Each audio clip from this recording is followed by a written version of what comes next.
Boa tarde. Estamos aqui em mais uma live do nosso Democracia e Direitos Fundamentais. Uma iniciativa de democratas, progressistas, profissionais, ativistas, lutadores, por debater a situação dos direitos fundamentais no mundo e no Brasil. Direitos fundamentais que são alvo da rapina mais agressiva da extrema-direita, do reacionarismo no mundo e no Brasil.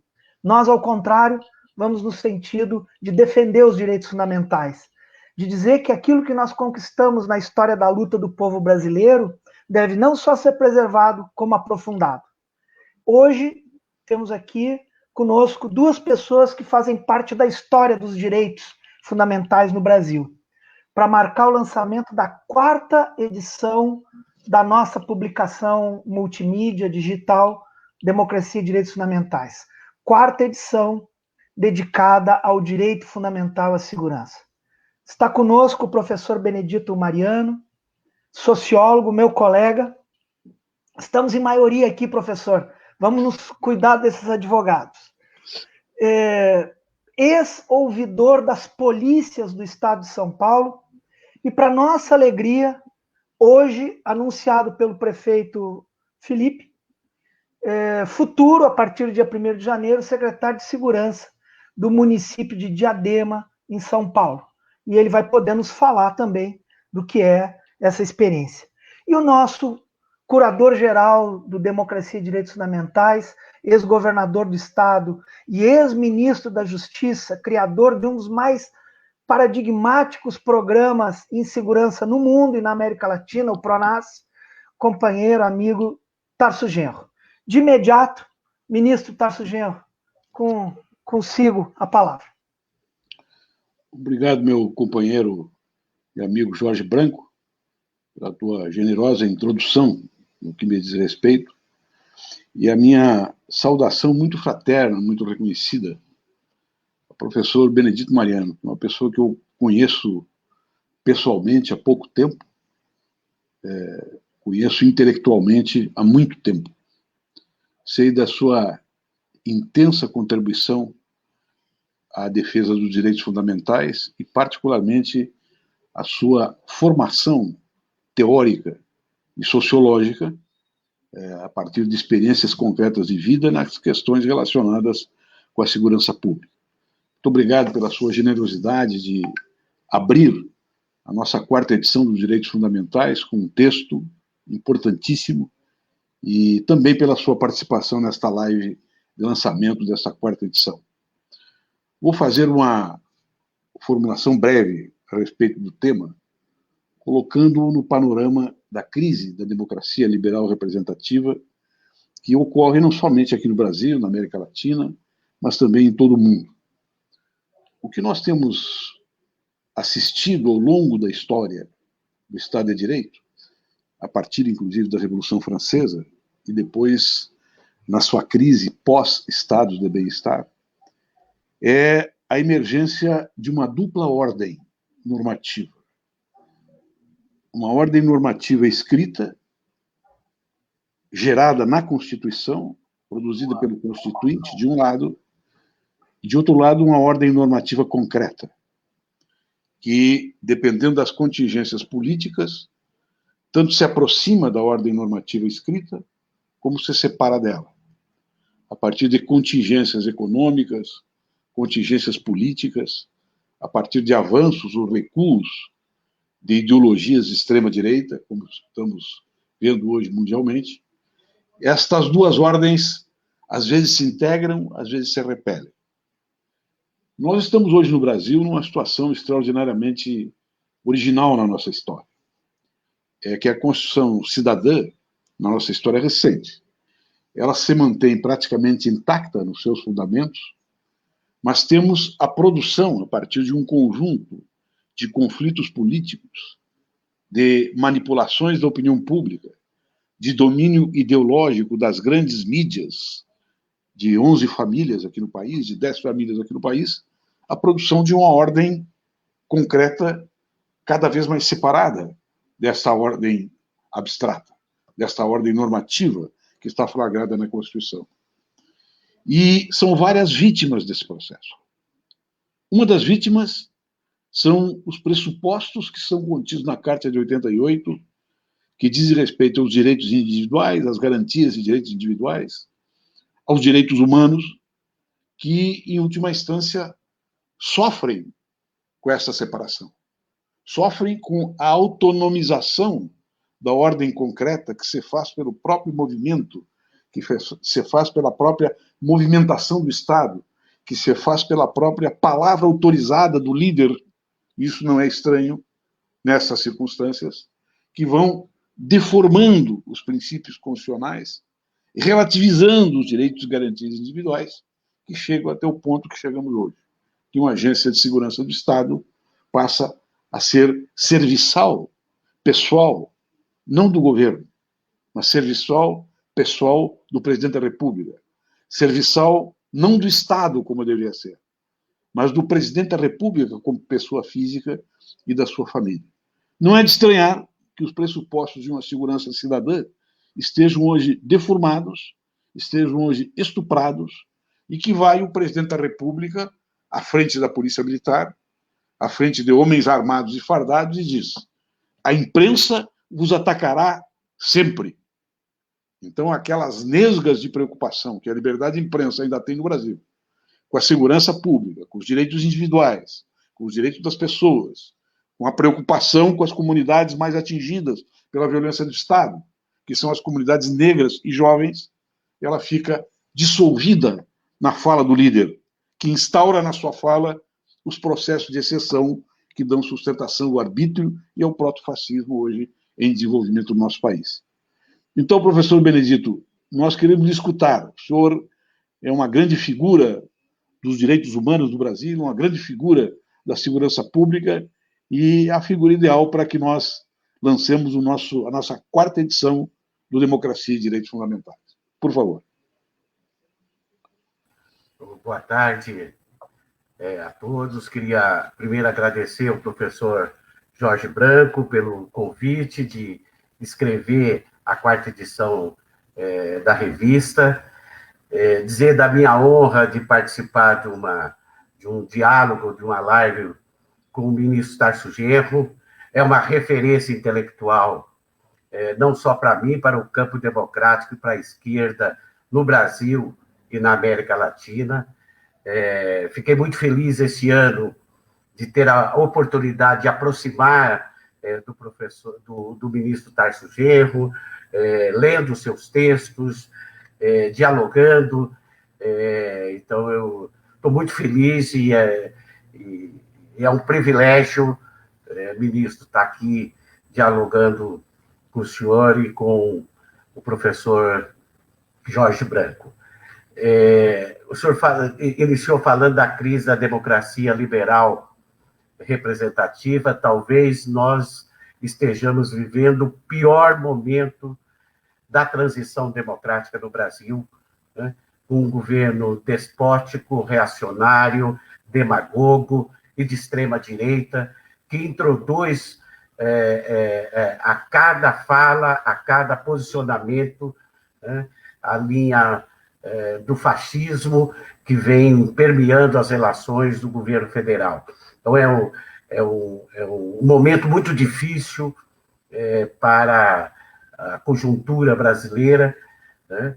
E, em particular, no tema da segurança pública, o atual presidente se elegeu com um discurso genérico, reacionário e conservador sobre segurança pública.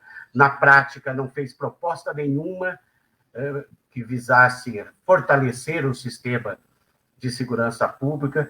Pelo contrário, as suas propostas ou posições com relação ao setor de segurança pública para ampliar a seletividade com que atua as polícias no Brasil, né? Quando ele indica, e infelizmente o ex-ministro Sérgio Moro transformou uma indicação do programa em uma proposta ao Congresso Nacional, né?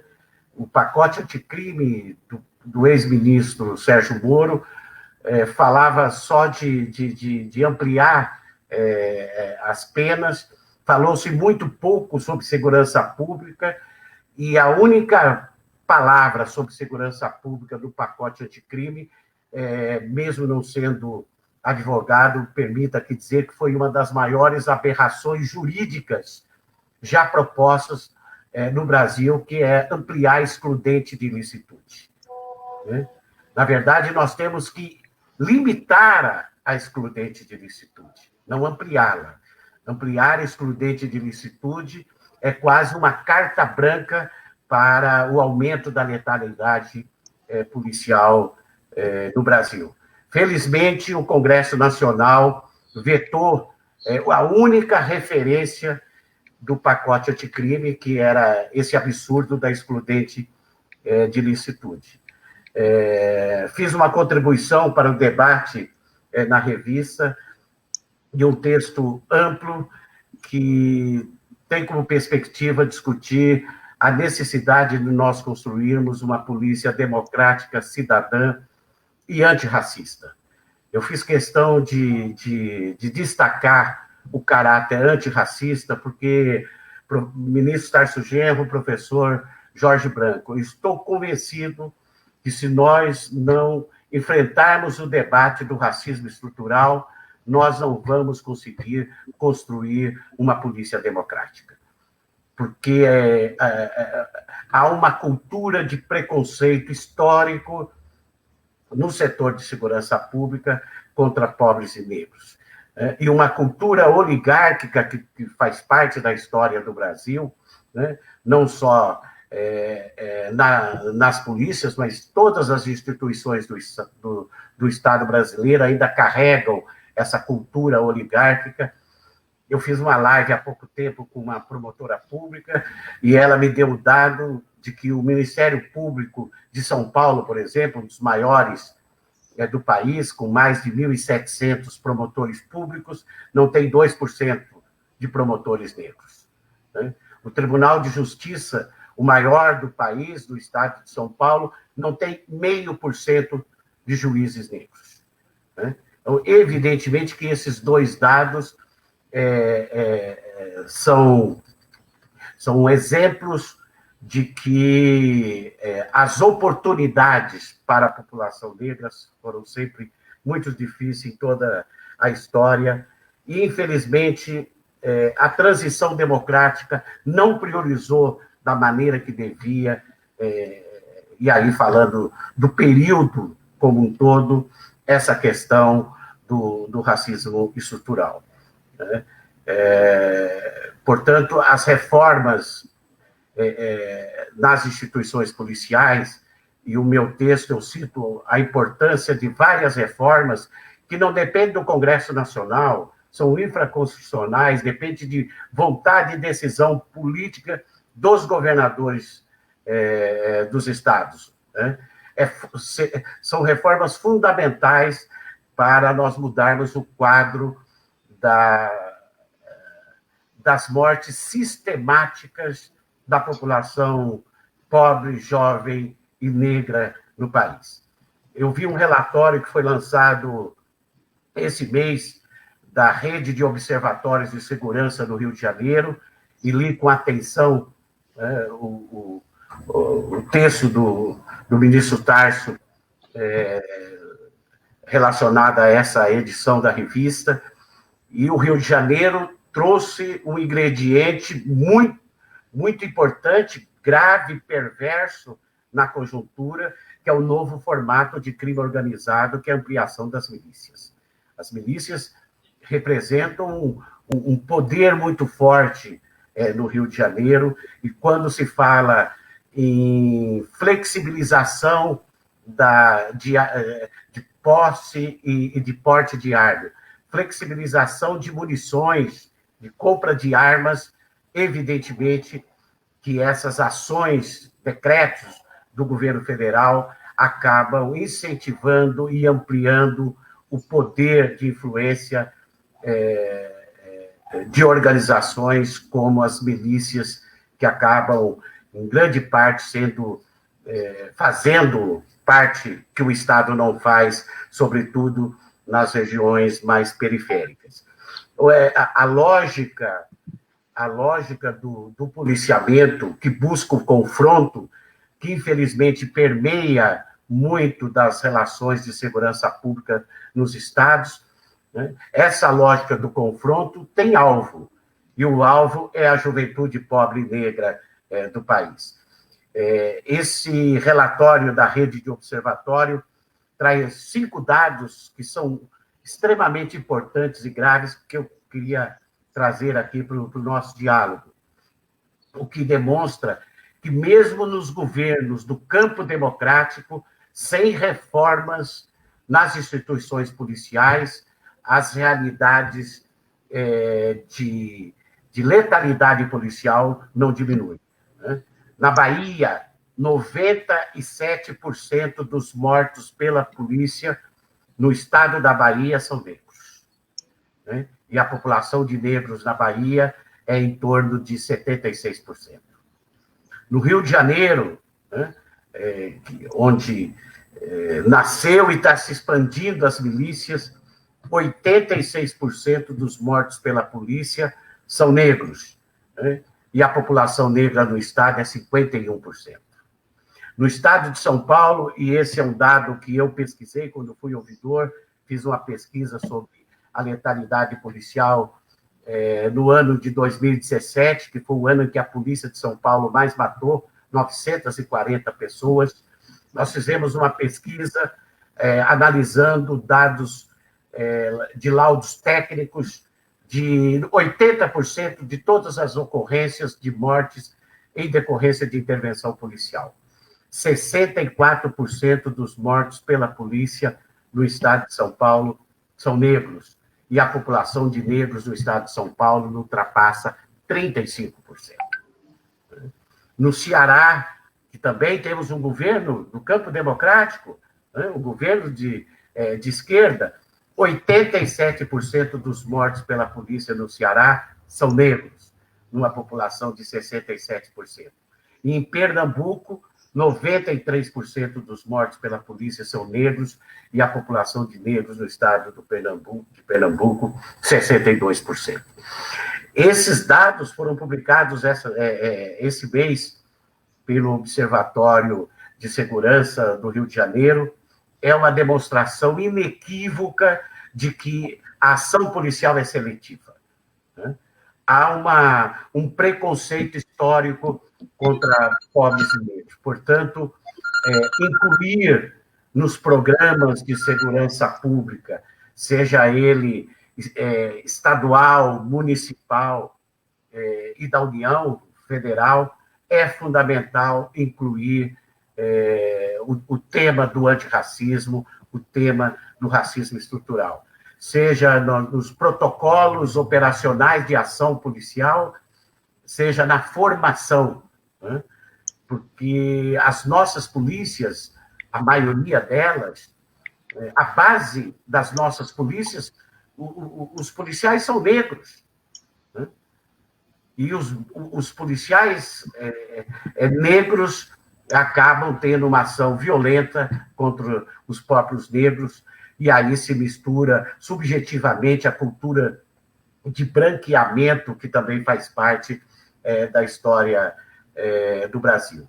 Então, nós temos que enfrentar o mito da democracia racial. Nós não temos democracia racial no Brasil, né? E aí eu queria reforçar nesse primeiro diálogo aqui, não só porque estou no debate aqui com ele, mas em todo o período republicano, ou em toda a transição democrática, a única vez que o governo federal teve preocupação de ser indutor de política de segurança pública no país foi na gestão do ministro Tarso Genro, quando ele idealizou o Programa Nacional de Segurança Pública com Cidadania. O programa, entre outras ações importantes, para mim, eu destaco que, pela primeira vez, o governo federal descobriu que existem os municípios no que tange segurança pública, né? Praticamente 50% dos recursos do PRONASSE eram dirigidos aos municípios. Eu sou suspeito disso porque quando o ministro Tarso Genro criou o Pronace, eu era gestor em Osasco, ele veio na cidade de Osasco e assinou um termo de cooperação federativa, não só com a cidade de Osasco, mas com 12 municípios da região de Osasco, né? Em razão do Pronace. Talvez, ministro, tenha sido o único GGIM intermunicipal, foi na nossa região, né? Ao mesmo tempo, assinou com 12 prefeitos termos de cooperação, o que garantiu dezenas de projetos de prevenção à violência e o crime relacionado às mulheres, relacionados à juventude, né? Eu assumo dia 1º de janeiro a tarefa de ser secretário de Segurança Cidadã na cidade de Diadema, uma cidade histórica, importante, em que o prefeito Felipe já deixou uma marca de prevenção importante. E eu estava dizendo, ministro, a diferença de assumir no dia 1º de janeiro Diadema, diferente de quando eu fui secretário de Osasco, é não ter a União como referência para discutir projetos de prevenção. O quanto faz falta o Programa Nacional de Segurança Pública. A realidade de muitos municípios, de dezenas, de centenas de municípios, mudaram a partir do olhar crítico e importante do Pronace, que viu que os municípios poderiam ser e são os principais protagonistas no que tange política de prevenção à violência. Tendo o município guarda municipal ou não. O Pronace aprovou projetos em municípios que não existia Guarda Civil Municipal. Guarda Civil Municipal é uma referência do município, mas o município tem vocação natural para as políticas públicas de prevenção. E o Pronace fortaleceu enormemente essa vocação, né? Por isso ele é marcante, né? Se nós analisarmos todos os governos do período da transição democrática, nenhum teve a marca que o Pronace teve. Então, ministro, eu, como gestor público municipal, vou dizer que faz muita falta o Pronace, né? E o Pronace deveria ser como é o CELS aqui em São Paulo, na gestão da prefeita Marta, quando a Marta estava no campo democrático, quando estava no PT, né? Foi criado o CELS, todos os outros candidatos da direita, do centro, do centro-direita, mantinham ampliar o CELS, porque o CELS virou uma marca importante no que tange a educação na rede municipal. Isso deveria ser o Pronace, né? Evidentemente, não no governo fascista, né? Como nós temos hoje, um governo de extrema-direita, mas qualquer governo de centro-direita, do campo democrático, deveriam ter a obrigação de colocar, daqui 2 anos, nos seus programas, a retomada do Programa Nacional de Segurança Pública com Cidadania, porque ele é o marco da democracia, ele é o marco de tornar o município protagonista, né? De somar política de prevenção mais ações policiais. A segurança pública não se limita a ações das nossas polícias. E aí eu queria terminar dizendo que a mesma radicalidade que tem os fascistas hoje de propor as suas ações reacionárias, conservadoras, no campo da segurança pública. Nos próximos anos, os partidos do campo democrático e da esquerda têm que ter a coragem de também radicalizar sobre as reformas nas instituições policiais. Não é aceitável esses números de jovens mortos nos estados, independente se o governo é de centro, de direita ou até de esquerda. Então, é uma realidade que merece uma atenção extraordinária. Eu coloco a luta antirracista como uma das principais lutas do século XXI. Ela, a partir de situações, principalmente nos Estados Unidos, e na Europa, criou uma referência de debate nacional. A diferença é que aqui no Brasil, e eu, inclusive, fiz um artigo no Estadão com esse nome, os George Floyds no Brasil são milhares, né? E não cria a perplexidade que criou com o caso do George Floyd nos Estados Unidos. Então, a naturalização das mortes da juventude negra tem que ser uma preocupação fundamental para reforçar o Estado democrático de direito e para consolidar a democracia. Na área de segurança pública, tem que ser uma exigência necessária para construir a polícia democrática e cidadã. Então, de novo, minha honra, alegria de estar aqui com o ministro Tarso Genro.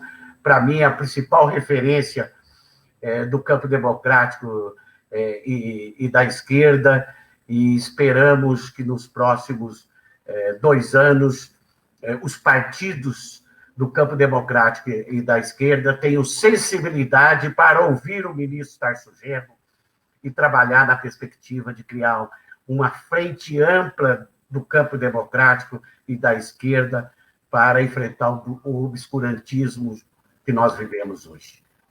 Então, é uma necessidade a integração e a união do campo democrático e da esquerda para resgatar valores e políticas públicas que já foram implementados no Brasil.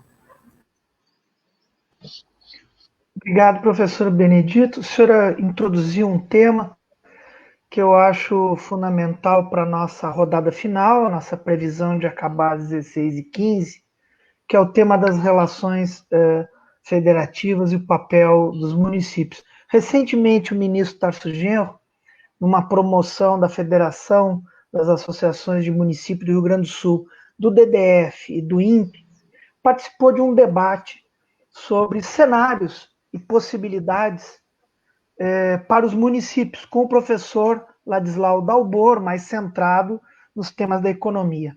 Mas para essa rodada final, onde eu peço que vocês, inclusive, já se despeçam para a gente concluir no tempo acordado, qual é o papel dos municípios? Ou melhor, em um período de austeridade e de reacionarismo, qual é o espaço dos municípios? Ministro Tarso. Eu acho que tem, Jorge, depois dessa magnífica exposição do professor Benedito, fundamentada em dados estatísticos que são relevantes para a nossa compreensão política e institucional do que está acontecendo no país. É entender que os municípios, não somente através das suas guardas municipais, mas tendo como esteio a sua educação, a sua formação, a sua intervenção no território, possa ser um grande mediador de um processo combinado de políticas sociais com políticas de segurança pública. Nós temos que acabar com essa ideia que ainda permeia muito dentro do campo da esquerda, que as questões de segurança pública não são questões da esquerda, ou que necessariamente as questões de segurança pública têm que ser tratadas, a partir da nossa ótica, como se estivéssemos na vigência de um regime militar, que gerou uma herança autoritária dentro das nossas polícias, gerou instituições, inclusive, de controle, que não têm capacidade de intervenção sobre a formação, sobre a conduta, né, sobre a vida familiar, inclusive, dos policiais, e que não compreende que, num momento de repressão, que a polícia tem que exercer dentro da lei e da Constituição, em última instância, quando o choque se realiza, de um lado está um ser humano policial e outro ser humano, seja ele marginal ou não. Seja do lado de cá um policial que é um corrupto ou um policial correto, como são a ampla maioria dos nossos policiais.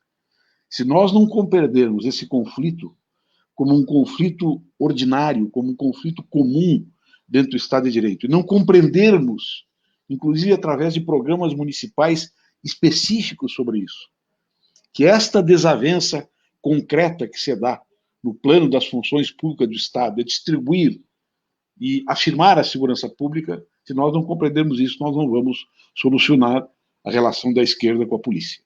Né? É necessário saber, né, que do lado de cá, do lado da comunidade, do lado do mundo civil, ordinário, comum, normal, que se desenvolve nos territórios, estão homens e mulheres que têm famílias, que têm crianças, que têm uma vida comum, que têm os seus problemas e também têm as suas conquistas.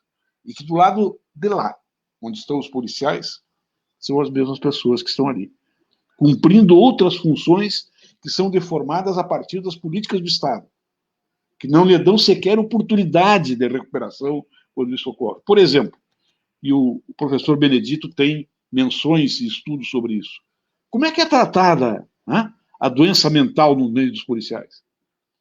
Onde tem um enorme volume de suicídios. Como é que são tratadas no território as desavenças dos policiais que moram subordinados à organização criminosa da região? Como é que eles se defendem disso? Por que eles são cooptados? Estas compreensões nós temos que ter no Estado Democrático de Direito, para saber que a polícia é também um espaço de construção interna da cidadania política, da cidadania, né, institucional determinada pela norma constitucional. E para isso nós temos que ter mudanças no processo de formação, nós temos que ter acompanhamentos concretos dessa mudança, nós temos que ter corregedorias independentes para que possam trabalhar de maneira tranquila, de maneira protegida, né, para localizar dentro das estruturas policiais o crime organizado, que também nós sabemos que se instala lá, se instala no Ministério Público, se instala no meio dos advogados, se instala no meio da justiça. Né? Esses tentáculos hoje estão na imprensa todos os dias. Então, essas compreensões que são necessárias e que me fazem, inclusive, um admirador do professor Benedito Mariano, porque eu aprendi isso lendo nos textos dele. Né? A compreensão humana, não só institucional, mas a compreensão humana e política também das funções de polícia.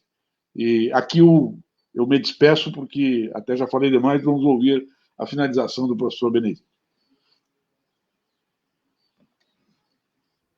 Bom, professor Jorge Branco, tem muito pouco a acrescentar depois da fala do ministro, que eu tenho concordância absoluta. Né? Acho que o principal papel do município, e ele é o ator público credenciado para fazer isso, é articular políticas sociais com políticas de segurança pública preventiva. Né? Isso só é possível na esfera do município. Né? Esse é o desafio que nós vamos tentar desenvolver a partir do dia 1º de janeiro em Diadema. Criar uma guarda civil eminentemente preventiva e comunitária, que faça mediação de conflito, que tenha a patrulha Maria da Penha para proteger as mulheres e medidas protetivas, que faça segurança escolar na escola, protegendo o professor, corpo docente, mas o entorno da escola, sobretudo as escolas da periferia. Então, é possível tirar do papel o conceito de policiamento preventivo e comunitário, criando novas referências para as guardas municipais, e nós temos um parâmetro, que é a Lei 13.022 de 2014, que instituiu o Estatuto Geral das Guardas Municipais, que estabeleceu a identidade nacional para as guardas municipais. E queria também concordar com o ministro de que todo projetos relacionados à reforma nas instituições policiais tem que começar pelo diálogo com os próprios policiais. Sem o envolvimento dos policiais, nós não mudamos as polícias. Nós temos que trazer os policiais para o nosso campo. E nós trazemos os policiais para o nosso campo, dizendo e fazendo propostas de políticas públicas de valorização profissional, que passa não só por questões salariais, que são importantes, a base das polícias são muito mal pagas no Brasil inteiro, mas de cuidar de outras questões que o Estado sempre negligenciou, e o ministro citou bem, que é a saúde mental dos policiais. A função policial por si só é estressante. O suicídio no estado de São Paulo, de policiais, é 4 vezes maior do que na sociedade do estado de São Paulo. É a principal causa morte de policiais civis.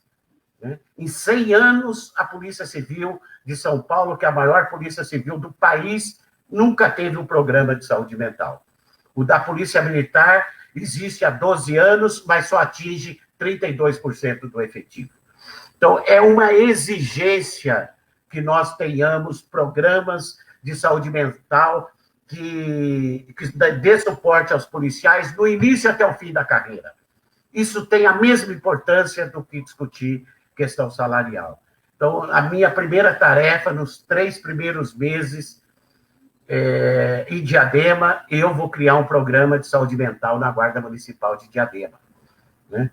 Eu acho que o grande desafio, e nós já escrevemos muito sobre políticas de prevenção na esfera dos municípios, que os municípios têm vocação para as questões municipais, quando nós assumirmos governos municipais, temos que ter a coragem de tirar do papel. Então, o Felipe tem o mesmo pensamento que foi expressado aqui nesse debate, então eu não tenho dúvida que, apesar das dificuldades, da crise econômica e social que teremos em 2021, gravíssima, e política, é possível desenvolver políticas de prevenção, convidando a população para participar. Então, eu quero criar fóruns comunitários nos bairros periféricos para ouvir a população e, a partir da demanda da população, criar programas e projetos territoriais, transversais, nas periferias, para prevenir a violência e as suas diversas manifestações. Então, esse é o grande papel, professor Jorge, do município, desenvolver políticas públicas de prevenção à violência e o crime. E, evidentemente, que vamos dialogar com a Polícia Civil e a Polícia Militar, mas a forma como o município encara a questão da segurança como uma referência de segurança cidadã, nós também podemos indiretamente influenciar os comandos locais da Polícia Militar, da Polícia Civil. Tem uma reunião semana que vem com o comando da Polícia Civil e da Polícia Militar, com o Felipe. Então, nós não abrimos mão de, na esfera dos municípios, criar segurança cidadã com a participação da população. Oxalá nós tenhamos condições de fazer isso também na esfera dos governos estaduais, e oxalá nós temos uma luz no fim do túnel daqui 2 anos, no que tange o governo federal. Nós avançamos muito na transição democrática em vários aspectos, mas na questão das reformas profundas no setor de segurança pública, eu acho que precisamos dar um salto de qualidade a partir do campo democrático retomar o governo federal, e eu acredito que isso é possível se o campo democrático ouvir pessoas como o ministro Tarso Genro, que já escreveu muito sobre a necessidade, para derrotar o fascismo, de ter uma frente ampla da esquerda e do campo democrático. Obrigado pelo convite, estou muito honrado de fazer parte desse time, à disposição. Então, ministro Tarso, o senhor sabe que o senhor me representa, o senhor é uma referência para mim. E, professor Jorge, quando quiser, lá de Diadema, estarei à disposição para continuar esse diálogo aqui, e parabéns pela iniciativa de discutir democracia e direitos fundamentais. Obrigado, professor Benedito. Vamos precisar do senhor. Chegamos ao fim. Queria convidar todos que estão nos assistindo, são várias pessoas de vários pontos do Brasil, a acompanhar o nosso Democracia e Direitos Fundamentais. Na internet, seu site é direitosfundamentais.org.br e no Facebook, Revista DDF. Nossa conversa foi transmitida pelo DDF, mas também pelo Instituto Novos Paradigmas, pela página pública do ministro Tarso Genro, e queria agradecer ao Brasil de Fato e sua editora, a jornalista Kátia Marco, que sempre nos acompanha também. Agradecer aos jornalistas Sandra Bittencourt, professora, Guilherme Gomes, que estava aqui conosco, e também ao nosso editor gráfico, Vinícius Crasquim. Escrevem para esta quarta edição, Direitos Fundamentais e Direito Fundamental à Segurança, além do professor Benedito Mariano, professor Rodrigo Azevedo, da PUC do Rio Grande do Sul, professor Roberto Corrêa, do Instituto Federal Rio Grande do Sul, o coronel Fábio Fernandes, ex-comandante da Brigada Militar e magistrado do Tribunal de Justiça Militar do Rio Grande do Sul. Ex-comandante da minha gestão. Na sua gestão, governador. Senão, uma pessoa de esquerda democrática não teria chegado ao comando da Brigada se não fosse num governo como o do ministro Tarso Genro. Tamara Biolo, mestre em políticas públicas e do Instituto Cidade Segura, professora Lígia Madeira e Rochelle Facneto, do Programa de Pós-Graduação em Políticas Públicas da Universidade Federal do Rio Grande do Sul, e Ana Paula Soares, do Programa também de Segurança Cidadã da Universidade Federal do Rio Grande do Sul. Se o ministro e o professor quiserem uma última 30 segundos de despedida, está aberto aí, agradecemos a todos, eu fico por aqui. Obrigado, Jorge. Ministro, um abraço, professor Benedito. Vamos nos encontrar certamente mais adiante, e sempre. Abraço, professor Jorge, abraço, ministro, uma honra, e vamos em frente, teremos muitas tarefas para os novos desafios que se apresentam aí no Brasil. Conte comigo. Um abraço a todos, até a próxima.